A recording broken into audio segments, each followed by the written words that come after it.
Florida Governor Ron DeSantis is facing criticism over changes to the state's history curriculum. New guidelines say the state's students should be taught some enslaved people benefited from slavery. The governor has tried to distance himself from the controversy. Vice President Kamala Harris traveled to Florida to condemn the new standards. That happened last week. She's also speaking today in Chicago. CBS News senior White House and political correspondent Ed O'Keefe joins us now. Ed, what do you make of Vice President Harris's response, and what is she saying? Lilia, good to see you. She was scheduled to make a series of appearances this summer at a litany of national conferences being hosted by civil rights, education, gun control groups.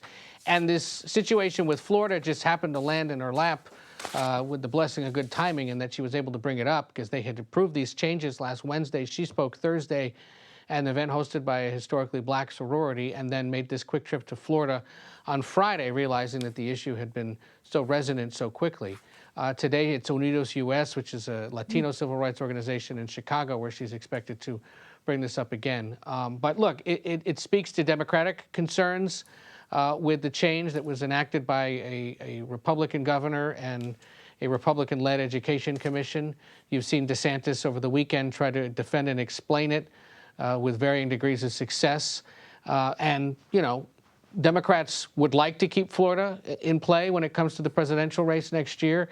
This is one way to do that, by continuing to draw attention to what's going on in the state, in hopes that it inspires those that disagree with these policies to show up to participate in a presidential election, even if they perhaps didn't in statewide elections last year. You know, Ed, I know that you're speaking tonight on America Decides to a Florida Democratic state senator about this whole controversy. What are the state's lawmakers saying about what the governor's role actually was in the changes? Well, remember, it was in response to legislation that was passed that he supported and that Republicans passed, that in essence was trying to water down mentions of diversity, equity, inclusion, or so-called woke policies that Republicans oppose.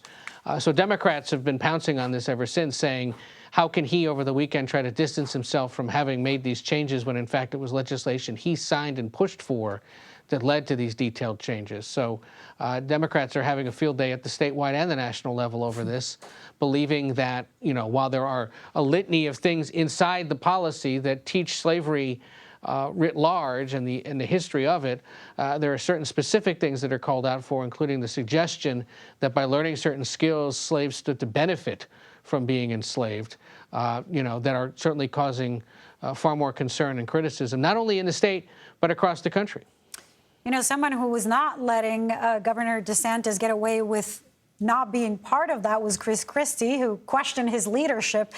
He also said that some Republicans who defended Trump's actions on January 6th are afraid of the former president. All of this on Face the Nation. Why haven't we seen more candidates come out against Trump?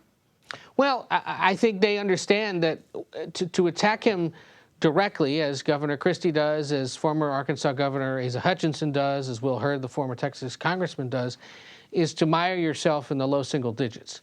And so there hasn't been proven electoral success, at least in these early polls, to continue doing that. What was also notable, what Christie was saying on Face the Nation, is the party really needs to decide, do you want to meddle in these so-called issues of culture or cultural debates over teachings of specific moments in American history, or should the GOP be focused and campaigning more on broader issues of concern like national security and economic development and issues regarding inflation and whatnot?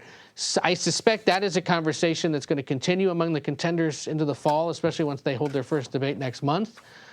There are others like Governor Burgum of North Dakota who have raised concerns about whether or not the party's priorities are properly placed. And so let's see where that debate continues here in the coming weeks, especially if the response to what Florida's doing continues to be so negative, not only among Democrats and independents, but even some Republicans who are concerned that the policy is misguided. Ed O'Keefe, thank you. You'll be anchoring tonight, America Decides, at 5 p.m. Eastern. You can watch it right here on CBS News.